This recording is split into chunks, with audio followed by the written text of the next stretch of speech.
Hello everyone, and welcome back to more Jurassic World Evolution. We're still on Jurassic Park 3. We just finished the Ceratosaurus and Compsognathus enclosure in the last episode, and now we're moving on to Corythosaurus, Parasaurolophus, and the Pteranodon Aviary. Let's dig this up.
Okay guys, welcome back to our Jurassic Park 3 build. Right now you're looking at the Aviary, where we have our lovely new Pteranodons from the Jurassic Park DLC. I mean, actually, they're pretty okay. The Compsognathus are much better. Because for the Pteranodons, they kind of just go on an animation loop. Since they're just stuck in here, they're not actually wandering around. They're just doing repeated animations. But before we look at that, well, you might have noticed from the time-lapse that I expanded the Corythosaurus enclosure. I felt it was a bit too small, and animal cruelty really isn't my thing. So I just extended it a bit. And now I think this park is actually taking shape now that we have the centerpiece. You could see the cool path leading up to it. And I made this nice little river around. I tried to get a perfect circle, but it's about as good as we're gonna get. Yeah, so I made this little river around it because, of course, it's watery in there, so it kind of reflects that. And then we did the Corythosaurus area, so let's check that out.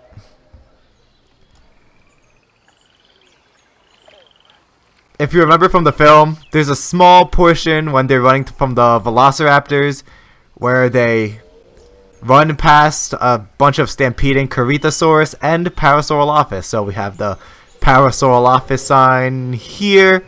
Cool. And then, well, it doesn't say Corythosaurus on it. This is just a general Hadrosaur sign, but it's a Corythosaurus, so that's cool. Yeah, you might get a slight glimpse from here, like, you know, I want the guests to be peeking and seeing if they can see anything. But right now, no luck. So then you walk down here to where you're supposed to go. The game lags out a bit for some reason, I don't know. Alright, and look, right there, Corythosaurus. But you're supposed to walk into this viewing area over here. And wow, right there. Oh wow, really right there, just in your face. They don't even care. So, wow, just mooning us. So, Corythosaurus and Parasaurolophus.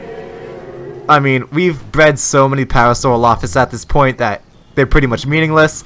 So, yeah, let's just look at the Corythosaurus.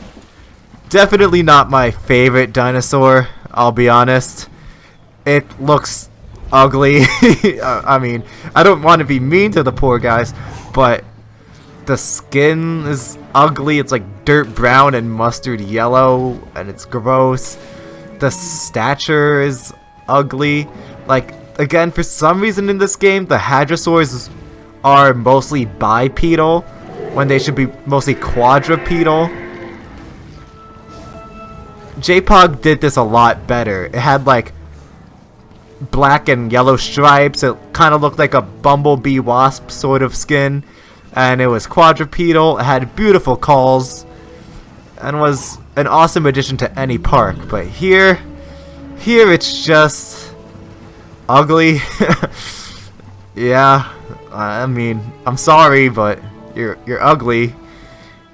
Get over it. Plastic surgery is always an option.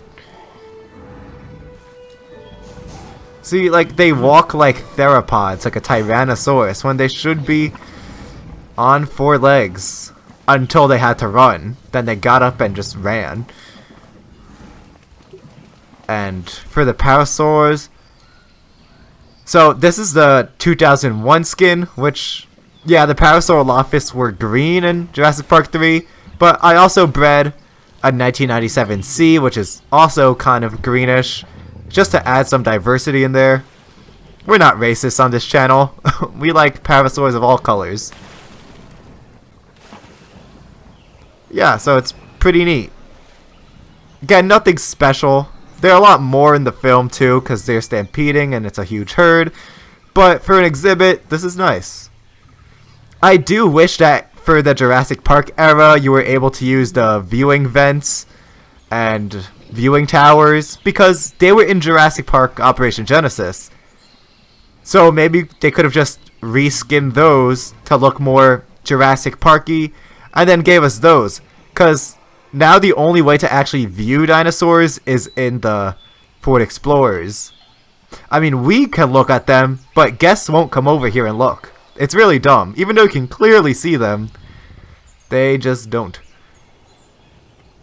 Okay, So let's move on to the aviary with the pteranodons.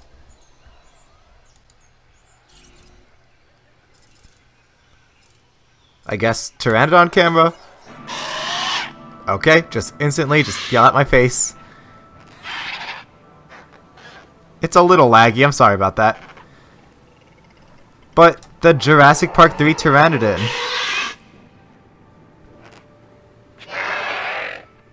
What's weird about this design is that the name Pteranodon literally means no teeth, but they actually give it teeth for some reason. Alright, good attention to detail, guys. Yeah, so you see they kind of just do the same animations over and over again. Is there a way to switch to another guy? It just says to press the back button, so I mean, I guess. Okay, so maybe we view this Pteranodon now. And he's doing about the same thing, just kind of sitting there. But it looks, I don't know, it looks like the film. It's pretty nostalgic. And then you had it swoop up Eric and then feed it to the babies, and then Eric has to run, and then yeah, it's cool. Look, they even have the cage area where the protagonists were walking across. They have all the little bridges and viewing areas. It's cool. It's very reminiscent of Jurassic Park 3, which it's very nice that they actually address the other films besides the Jurassic World films. Because the Jurassic World films are awful. Not that Jurassic Park 3 is much better, but I'll take what I can get. It also brings in the first two movies, so I'm happy with that. Yeah, since the game released, actually even before it released, I was wondering, and many in the community, how they would implement pterosaurs and if they would even implement them at all. I guess this is an easy balance, just make an aviary that you can put the animals in. These aren't dinosaurs, I have to say animals or reptiles or flying reptiles or pterosaurs, because they're not dinosaurs. Whoever says dinosaurs is just wrong. Yeah, I mean, I think you've seen everything, really. They don't do much. But it's nice. It's a nice addition. Is that everything? I mean, I guess this was a pretty short episode in terms of things to show off. You got the boring and ugly animals over here, and the boring yet nostalgic animals here. So, in the next video, I think we're going to tackle Velociraptor, and that'll be in this area over here. Okay, so let's plan this out. This area up here is going to be Velociraptor. This middle bit will be a T-Rex / Spinosaurus area, but that's going to be the finale. And then this big area over here is going to be a big herbivore enclosure. So it's going to have the Brachiosaurus, the Stegosaurus, Ankylosaurus, and some Gallimimus. Because there is that one scene in the film when they're on the boat and they see all the herbivores walking around. And it's a nice time, and they're all happy for a second. Yeah, so I guess Velociraptor, happy dinosaurs, Spino and T-Rex. Alright guys, I'll see you next time.